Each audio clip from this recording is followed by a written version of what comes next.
needed. And then the girl walked in. This is a man's world. So what about the big con? The one where we make so much money we all retire. This is a man's world. What makes you think you can trust her? But I should trust you. But it would be nothing. You lost everyone's money. Nothing. And now we're dead. That's what you get when you hire a con man.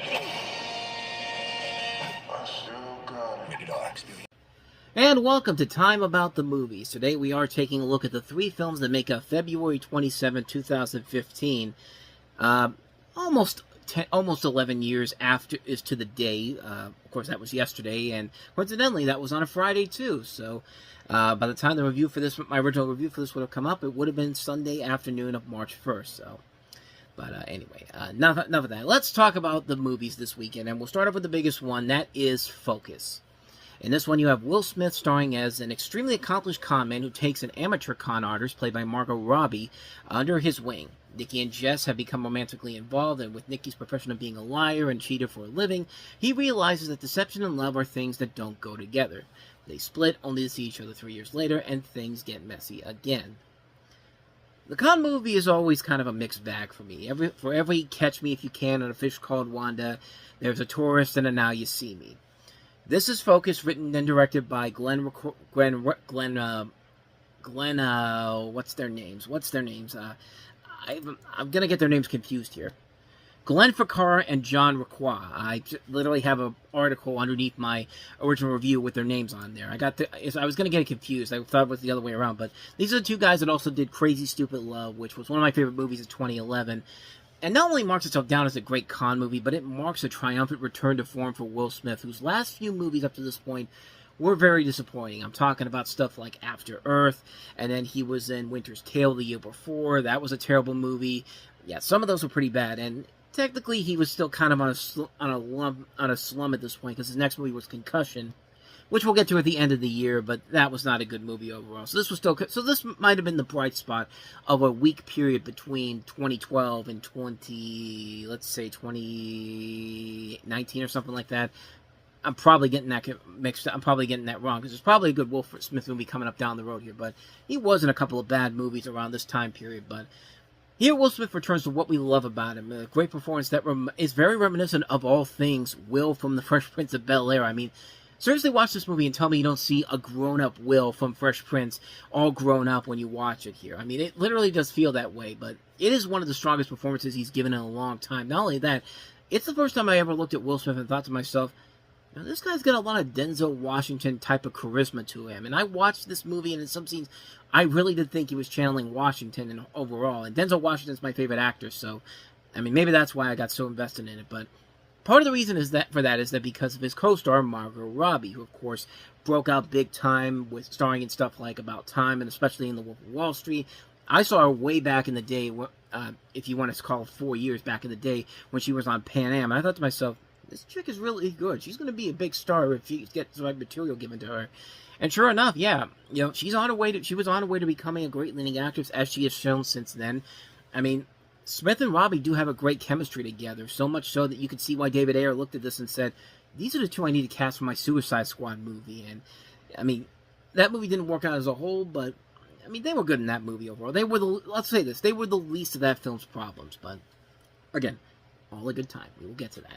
But they do share a nice chemistry together that gets us so invested in the story and the relationship. They do work off each other very well, and that's why I think the movie really does work in general here. I mean, this really is a really good performance overall. And one has to wonder that if, instead of Jared Leto, if they cast Will Smith as the Joker, I mean, I feel like that could be something that they could possibly do here, but the rest of the cast overall is really good. You got Rodrigo Santoro, B.D. Wong, and Joe McRaney, a.k.a. Major Dad, and, spoiler alerts if you haven't seen the movie yet, but if you ever wanted to see a movie for what it would be like if Major Dad and the Fresh Prince were father and son, here it is right here. This movie literally shows you what that is like, and it actually helps the ending of the film be salvageable, which we'll get to that in just a little bit here. But the visual look of the movie is slick and stylish and really cool.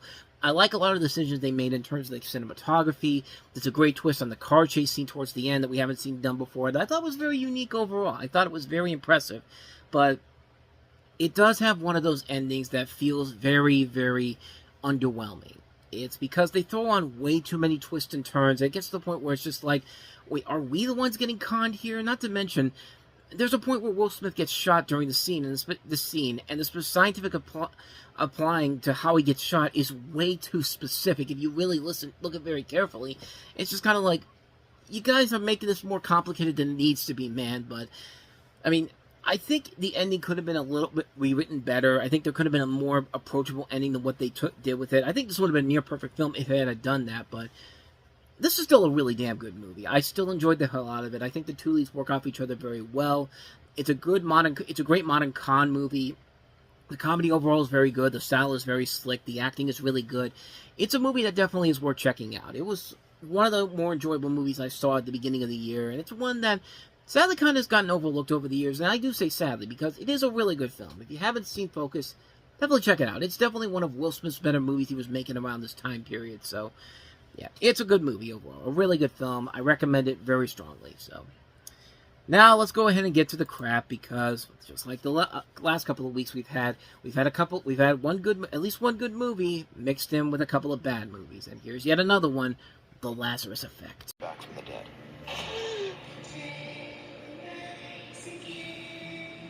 We can help you. It's too late for that.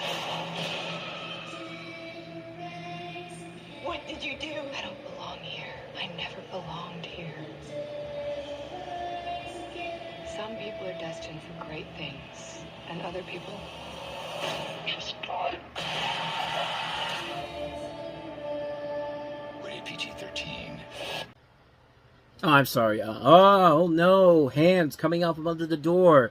That's something that's never happened in a horror movie before. Oh wait, yes it has. Yeah, there's nothing original about this fucking movie, man. The Lazarus Effect, from the writer of Fantastic, by the way. Jeremy Slater wrote the script for this. Surely he's not going to do anything of noteworthiness in the future, like Godzilla x Kong: The New Empire and Coyote vs. Acme. He got better as time went on. The Lazarus Effect, though, follows a group of researchers led by Frank and his fiancée Zoe, who achieved the unimaginable, bringing the dead back to life.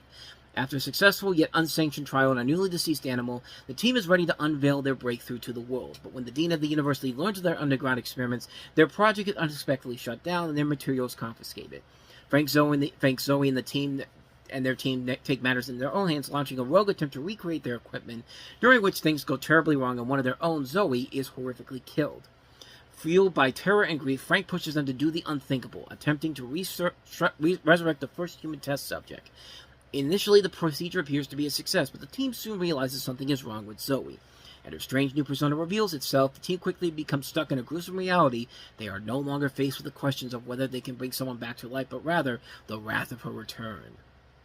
Yeah, you've seen this movie before, done several times, but yeah, this thing is just, from the casting alone, because not only do you have Olivia Wilde, but you have people like Mark Duplass, who's on the league at this point, Donald Glover from Community, you've got Evan Peters from American Horror Story, Sarah Bolger, who was in the Spiderwick Chronicles, Ray Wise is in here. Like, this is the most disjointed cast I've ever seen for a horror film ever.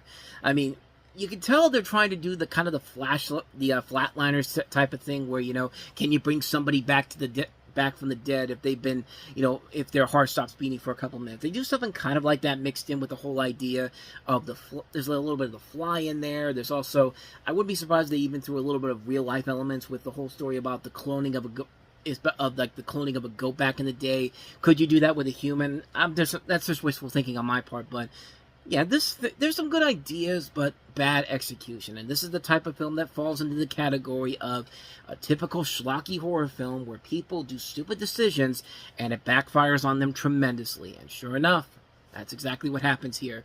Olivia Wilde is not intimidating in this whatsoever. And it's not that women can't be intimidating in an antagonistic performance, but most of them really do not work that well. Like, the only ones I've ever seen really do it well are Ava Green in 300 Rise of an Empire and Sin City, A Dame to Kill For.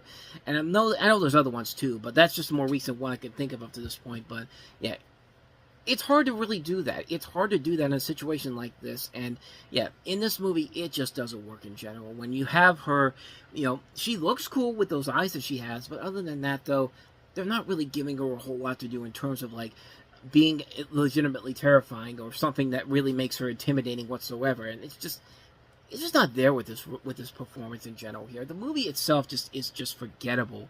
I mean, it's one of those movies that is so quick that you barely even remember by the time you get out of here. And yeah, it's only 83 minutes long. It's like it's a vapor movie. Like, you see it, it goes through your head, and then you're automatically thinking about something else. Not but too long after you finished it. Like, it. I mean, I don't know, man. This is one of those prime examples of a Blumhouse movie where you give them points for doing what they could with the small budget they had, but can you at least make a good movie out of it? Because this certainly wasn't it. But, yeah. Hey, they made their money back, so all is right with the world, I guess.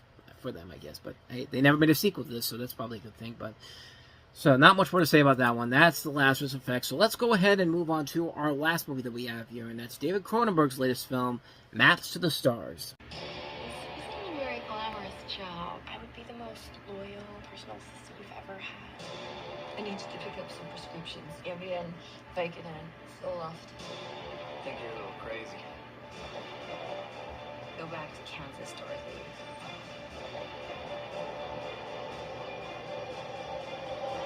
Secrets kill.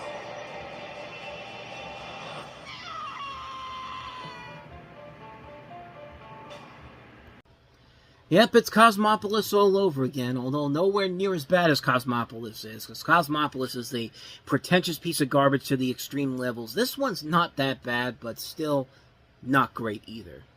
Maps to the Stars tells the story of a child star and a washed-up actress, the child star being played by Mia Wasikowska from Alice in Wonderland, and Julianne Moore, fresh off of her Oscar-winning success in Being Alice, who's an actress while commenting on the entertainment industry's relationship with Western civilization as a whole.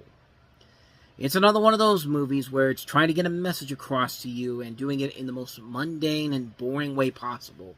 This is a movie that is near 2 hours long, and like I said, it's about on the same levels as Cosmopolis, although not insultingly as bad as Cosmopolis is. In fact, it has a lot of the same people from Cosmopolis in it, not just Robert Pattinson, but also Sarah Godin, who was the main female love interest in that movie. But this movie is just this movie is just lame. It's just nothing about it that makes me look at it and go like, this is not the David Cronenberg that we know that could do good stuff like that, good stuff in general. Like, this is the guy that did, Naked Lunch, The Dead Zone, The Fly, Dead Ringers, like those movies in particular. I mean, you can get behind those films in general here, but this, it really did feel like once Eastern Promises came out, that David Cronenberg that we knew, who made these cool, slick movies instead of having this prolonged, pretentious message to them, that guy's gone, because this is another one of those movies where it really feels like he is slumming along, and he's not giving us anything of value here. And like I said, this time around, you can't really blame the actors themselves here. They're doing the best they can. The script is just a mess in general here. Like I said, not as bad as Cosmopolis, but certainly as pretentious as that movie is. But I don't know. That's all I got to say about that one. Not much more to say about that one, except Maps to the Stars. I would rather have a Map to the Stars than watch this movie again. And thus, with all that said, we wrap up another episode of Time About the Movies, and just like we'll be doing in real life by the time you're watching this, possibly, we'll jump into March on the next episode by taking a look at the movie that killed Neil Blomkamp's career. I'm not even joking. This is very high up there of one of the worst movies I've ever seen in my life, Chappie. The third film from the director of District 9 and Elysium, two really good movies, but this was the straw that broke the camel's back. We'll also take a look at the sequel that nobody really expected to happen, but the first one was a surprise success. The second best exotic, Marigold Hotel. And then we'll take a look at a comedy that a lot of people didn't like, but for some reason, I thought was actually not that bad. Vince Vaughn, Tom Wilkinson, and Dave Franco starring in Unfinished Business. So we'll touch on those three movies tomorrow here on the show, so stay tuned for that on tomorrow's show. But with all that said, thank you so much for watching this. I hope you enjoyed it. If you did, please go ahead and do me the honors of hitting that like button, that subscribe button, and that notification button. Also, don't forget to check out our playlist, and don't forget to check out the previous episode we did. So with all that said, whether it's in the past, the present, or the future, I will see you at the movies. Take care.